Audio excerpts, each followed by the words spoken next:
In this session, we are going to discuss the asynchronous binary down counter. So, asynchronous binary down counter counts the clock pulses in decrementing order.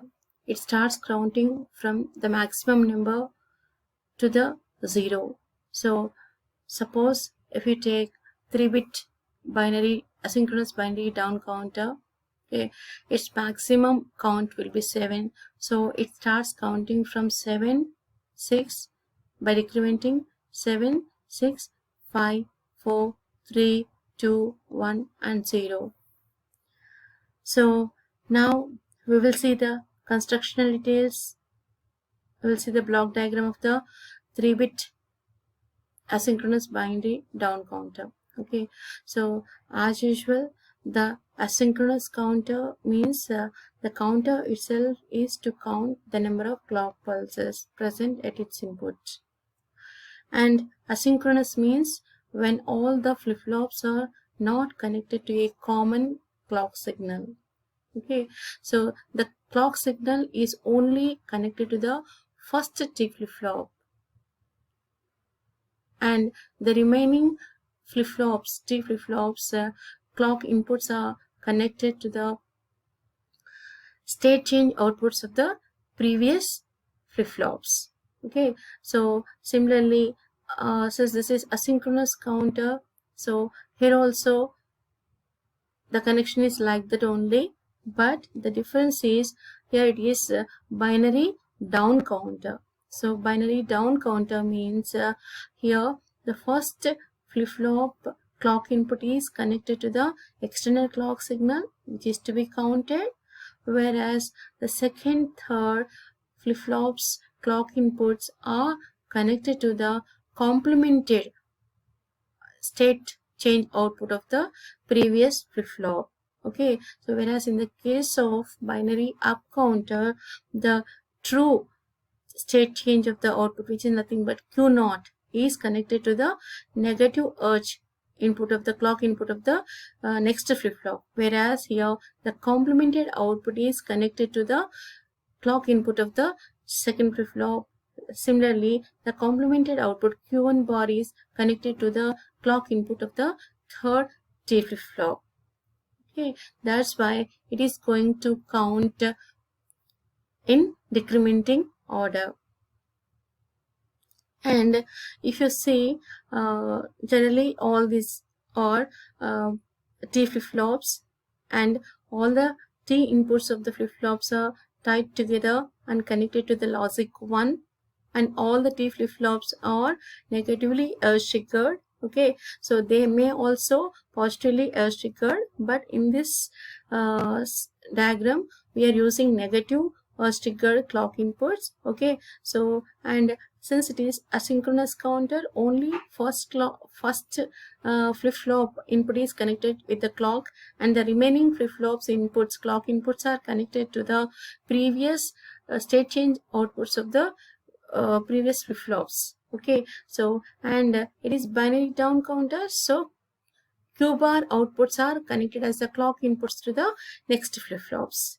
Okay, so and one more point here we have to take care is, we have to observe is, so we are taking the outputs from Q0, Q1 and Q2 points. Okay, so means these two flip-flops are going to be triggered by negative edge at the clock input. No, means Q0 bar, when the Q0 bar is changing from 1 to 0, then only this flip-flop is going to be triggered. Okay, so Q0 bar is going changing from 1 to 0 means at the time Q0 is changing from 0 to 1. Okay, similarly when Q1 is changing from 0 to 1, then the third flip-flop is going to be triggered. This is the main thing to be take care. Okay, so in explaining the functioning of the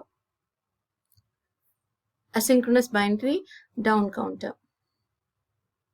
Okay, now we'll see how this down counter works. Okay, so initially the down counter starts with the reset.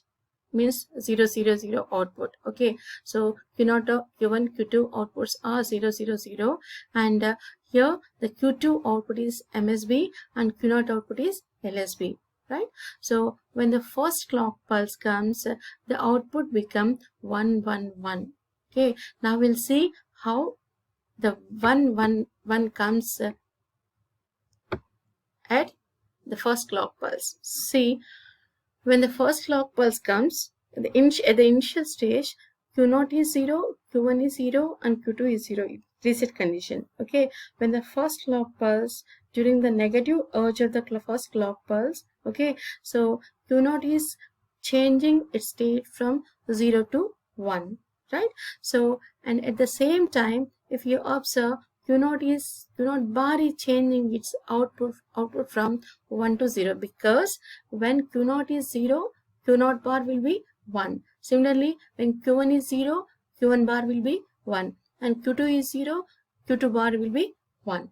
Okay, so when the first clock pulse comes, Q0 is changing its stage from 0 to 1.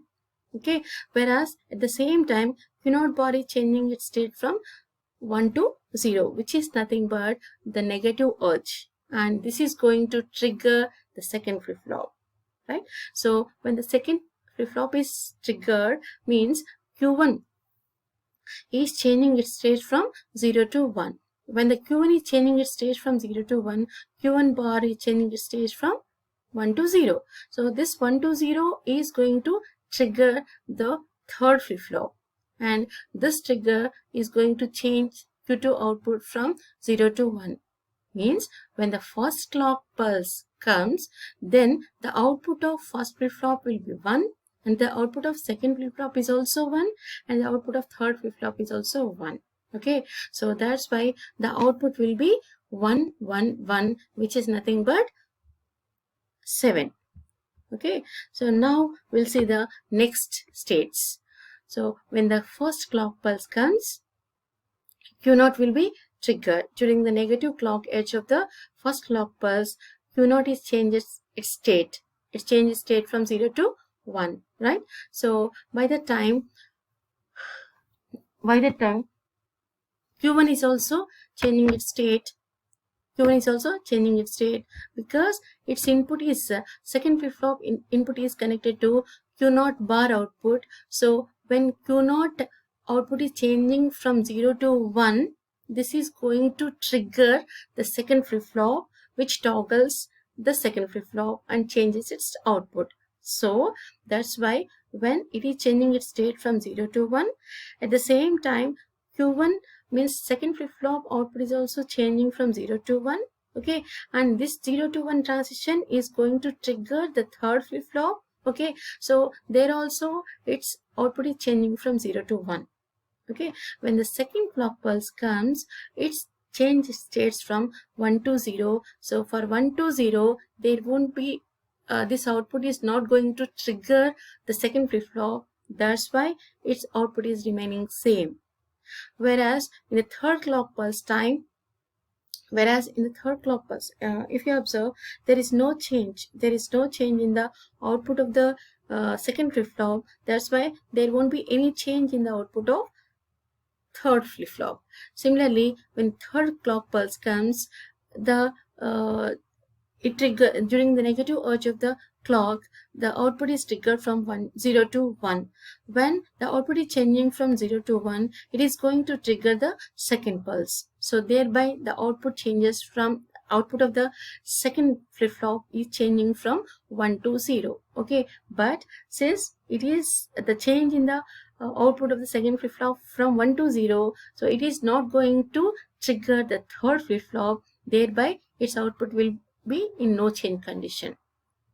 And when the fourth clock pulse comes, the output of the first flip-flop is changing its state from 1 to 0. So 1 to 0 means it is not going to trigger the second flip-flop. Thereby it remains in the same state. Okay, when the output of the second flip-flop is remained in the same place, same condition. Okay, so it is not going to trigger the third flip-flop. It also maintain the same output.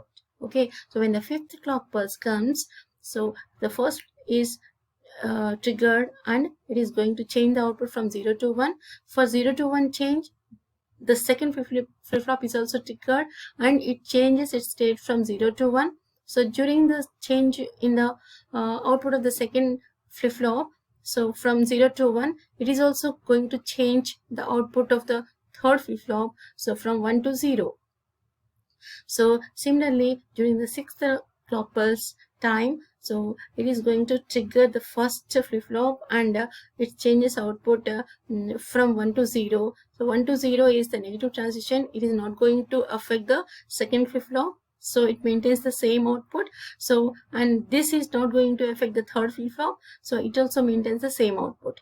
Okay, so when a seventh clock pulse comes, the output of the first flip-flop is changing its state from 0 to 1. It is going to trigger the second flip-flop, so it is changing its state from 1 to 0, and 1 to 0 is negative triggering, so it is not going to affect the third flip-flop, so it maintains the same output.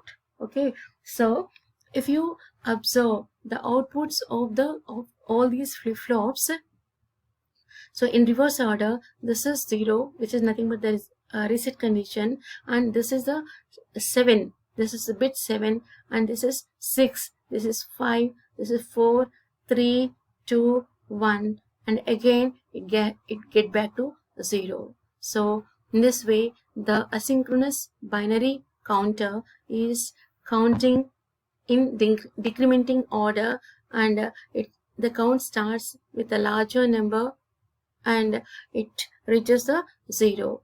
So in this session, we discussed the asynchronous binary down counter. In the next session, we are going to discuss asynchronous binary up down counter.